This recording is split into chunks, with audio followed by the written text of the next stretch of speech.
Mika, tu voulais dire un truc quand il y a eu le brouhaha tout à l'heure, je crois. Ah non, moi je disais que justement j'étais presque plus intéressé sur le débat des récents propos de l'autrice.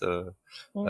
À propos d'ailleurs, je ne sais quoi, parce que figurez-vous qu'en fait je m'en balarais et que je m'en fous que les actus people, je m'en fous complètement. Et du coup en fait je suis un peu passé à côté. Et j'ai vu que ça avait fait un tollé incroyable, que les acteurs c'était eux-mêmes avaient dû prendre position Bah, parce parce, que parce ils que avaient le couteau sous la gorge et tout. On Et peut je en me parler suis dit maintenant mais si vous voulez. qu'est-ce que quoi? Si vous voulez bah, faire un récap à c'est Mika. c'est quand même assez. Enfin, en fait, c'est quand même violent ce qu'elle a dit. En Mais qu'est-ce soi, qu'elle a J.K. dit? Rowling, Moi je ne J.K. sais Moi, je pas suis ce pas au Rowling se qu'elle a dit. courant non plus. Rowling se revendique TERF. Donc en fait, c'est une sous-branche du féminisme qui exclut les personnes trans dedans.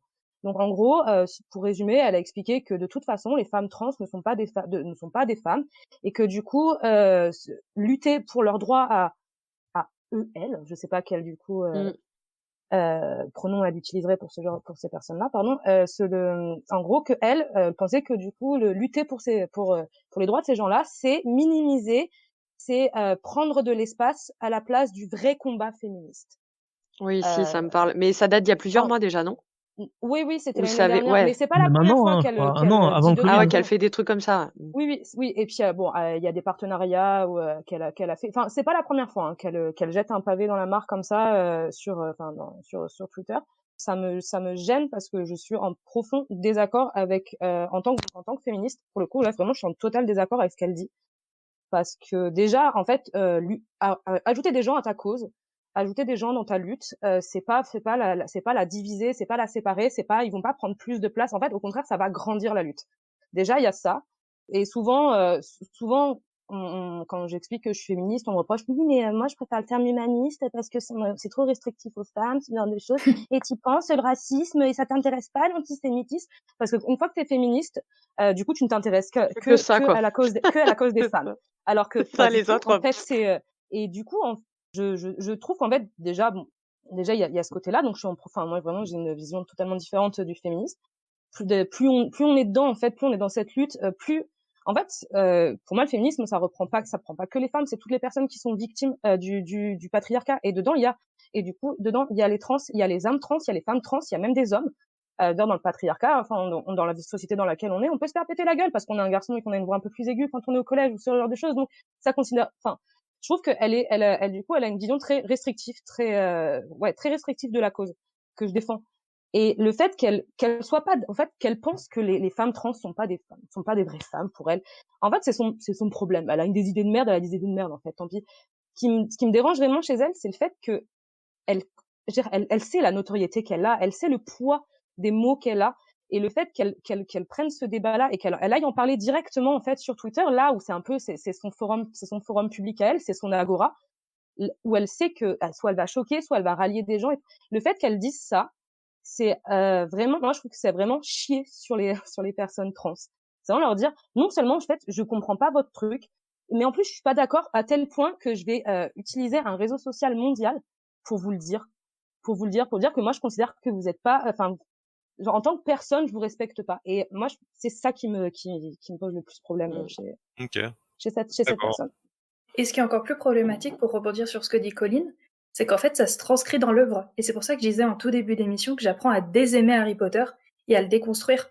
Parce que quand on regarde le personnage de Rita Skeeter, il est hyper transphobe.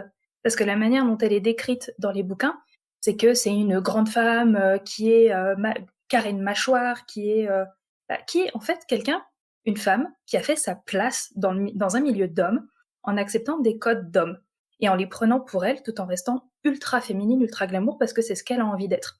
Donc c'est par rapport aux propos derniers dont parlait Colline, ce personnage de Rita Skeeter, il a été réétudié par la communauté en disant mais Rowling, là t'as fait un personnage trans, pourquoi est-ce que là maintenant tu le renies? Et qu'elle était là, ah mais non justement Rita Skeeter c'est une vraie femme, gna gna gna. Donc en fait pour être une vraie femme d'après Rowling, faut être belle, faut être fermer sa gueule et surtout faut avoir un vagin.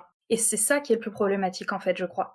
Alors qu'à côté de ça, elle a inclus un personnage gay dans le sorcier le plus puissant du monde, et que, mine de rien, même s'il n'a pas du tout été exploité par les films ou tout ça, ça se sent dans les livres. Je veux dire, ça se flaire à 10 km à la ronde, et c'est dommage, oui, qu'il n'ait pas été exploité, mais en même temps, les personnes qui ont lu le livre, et je sais qu'on est quand même très très nombreux, ben, on le sait.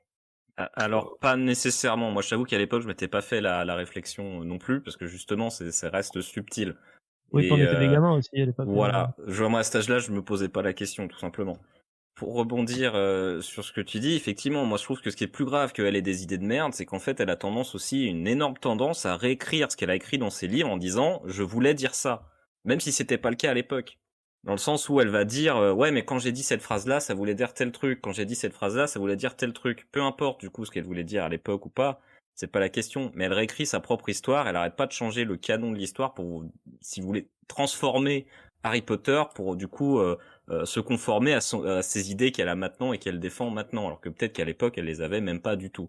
Donc c'est pour ça qu'effectivement, comme tu disais, on peut difficilement là scinder l'œuvre de l'autrice. Elle utilise elle-même son truc pour dire ah non mais vous savez moi je vous mettais ces idées dans la tronche bien avant que Twitter existe. Eh ben, je sais pas vraiment, parce que là, pour le coup, moi, c'est vraiment une question ouverte pour toi. Est-ce que tu n'as pas vu la guétude de Dumbledore, tout simplement parce que tu ne t'es jamais posé la question de bah, je suis hétéro, je suis gay, etc. Moi, Dumbledore, je l'ai vu tout de suite, mais aussi parce que je fais partie de cette communauté LGBT+. Il y a peut-être ça aussi. C'est pour ça que je disais que je m'étais pas posé la question, tout simplement parce que ça me venait pas à l'esprit, tout simplement. C'est pas dans un sens où voilà, c'est que moi je me suis jamais posé cette question-là et du coup je ne vois pas forcément ce genre de choses-là parce que c'est pas dans mon processus de pensée, tout simplement. Parce que moi effectivement je suis hétéro cis, donc j'aurais beau faire ce que je veux, je pourrais pas adopter un mode de pensée ou me poser des questions spécialement à cet âge-là où tu es en train de te construire et où tu connais pas ces codes et tu connais pas les autres personnes parce que tu peux pas savoir ce que pense un homme homosexuel ou ce à quoi ça ressemble parce que c'est pas censé ressembler à quelque chose dans tous les cas. En soi, c'est compliqué de savoir ça, spécialement quand t'es gosse, quoi. Ou de le voir, tout du moins. Mais après, pour rebondir sur ce que tu dis, Maxime, juste, voilà, je me dépêche, sur ce que tu dis. Moi, le fait qu'elle réécrive, je trouve ça chiant, mais je veux dire, à la rigueur, elle fait de mal à personne, en fait, en faisant ça. Elle colle, elle va coller à des sujets sociétaux, elle va vouloir cesser de se mettre des gens dans la poche, peut-être, hein, le fait enfin, ce genre de truc et tout. Mais en soi, elle fait de mal à personne. Un peu comme si Tolkien, il était encore en vie et que tout le monde dit, oui, mais est-ce que Tolkien, il aurait fait ça pour le Seigneur des Anneaux? En fait, on s'en fout. Là, le problème, c'est que quand elle se permet, en tant que personnalité publique, de dire ce genre de truc, c'est, en fait, c'est, dire, le rayon d'impact qu'elle a, en fait. Et, pour moi, c'est pour ça que, pour moi, c'est une grosse merde, en fait, cette meuf. Elle sait l'impact qu'elle a, elle sait à quel point elle a été c'est un modèle pour plein de choses et tout, pour plein de gens, pour plein de générations, et, son pouvoir médiatique qu'elle utilise de cette manière-là montre bien que pour moi c'est une grosse conne. Ouais, elle en joue. Il y en a plein qui font ça parce que tu Oui, peux oui, ne c'est pas sûr. être d'accord, mais t'es pas obligé Oui, de voilà, l'ouvrir, c'est quoi, ça. tu vois. En fait, c'est exactement ça. Je pense Eh qu'il y oui. a beaucoup de gens enfin, que, dans la sphère publique, qui pensent comme des connards, et qui, par contre, le disent pas, en Mais ils fait. sont plus Et, malins parce qu'ils disent rien, bien sûr. là, c'est pas une question C'est ça le. d'intelligence. Je pense que c'est fait exprès, c'est Non, ciblé. mais Enfin, non, parce que tu peux comme je te dis, ne pas être d'accord, ne pas partager l'avis de certaines personnes, mais tu dis rien. Voilà, t'es pas obligé d'accentuer encore sur les choses négatives, quoi. Puis de toute façon, elle, ce qu'on lui demande, c'est d'écrire et de nous faire rêver et c'est tout. Après, on aime ses bouquins, on les aime pas, mais dans ce cas-là, t'achètes ou t'achètes pas, mais basta. Faut qu'elle se cantonne à ça, tu vois. c'est C'est ça ça. qui Et est donc, dommage, je trouve. moi, j'ai décidé de dire qu'elle était plus canon. En fait, J.K. Rowling n'est plus canon. Mm. Elle ne fait plus partie du milieu Harry Potter. Comme ça, j'ai pu à me poser à chaque fois, à me dire, oh, putain, chier que putain, mais qu'est-ce qu'elle a été ouvert sa gueule, celle-là. Enfin, donc voilà, pour moi, elle est plus canon. Les films le sont, mais elle, non. Voilà. C'est un peu ce que j'allais dire aussi. En fait, ça me fait un petit peu chier que certains auteurs et quand même beaucoup fassent des choses qui sont censées être canon sur Twitter. Pour moi, c'est pas du tout, c'est pas le lieu, c'est pas le format n'est pas bon. Enfin, pour moi, c'est complètement absurde d'essayer d'agrandir une œuvre via Twitter. En plus, elle a eu pendant quand même longtemps, je sais pas exactement où ça en est, mais une plateforme Pottermore où elle pouvait écrire des choses, où elle pouvait développer des encore, hein. thématiques. Elle l'utilise toujours. Ouais, Elle je sais, toujours. c'est juste qu'elle a dû changer de nom, je pense. Ah, Pottermore n'existe plus, ça porte un autre Ouais, nom c'est ça. maintenant. C'est Parce que c'est en Wizarding partenariat World. avec la Warner, je crois, il me semble. Ça. C'est Wizarding World. Et enfin, je veux dire, elle aurait pu, plutôt que de dire, faire un tweet en disant hop, Dumbledore est gay, elle aurait pu, je sais pas, faire un article sur Pottermore pour parler de l'homosexualité dans le monde des sorciers, qu'on sache aussi, pas juste que Dumbledore est gay, ok, c'est cool, mais peut-être savoir comment c'est perçu, est-ce qu'il y a des problèmes d'homophobie ou pas, etc.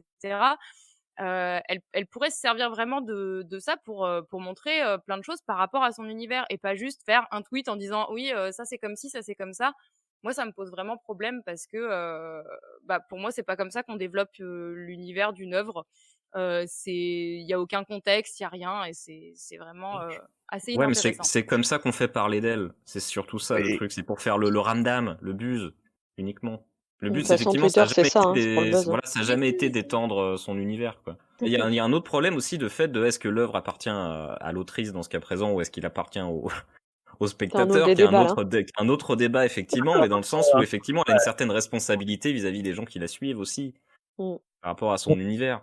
Si vous souhaitez également participer à notre petite causerie, rien ne vous empêche de le faire dans les commentaires de cette vidéo, tout en restant bien évidemment courtois les uns avec les autres. Et si vous souhaitez découvrir d'autres sujets, il ne vous reste plus qu'à vagabonder un petit peu partout sur cette chaîne, parce qu'on y parle un petit peu de tout et surtout un petit peu de rien. N'hésitez pas non plus à vous abonner à la chaîne, à mettre un petit pouce bleu et à nous suivre sur les différents réseaux sociaux. Merci à vous et à très bientôt.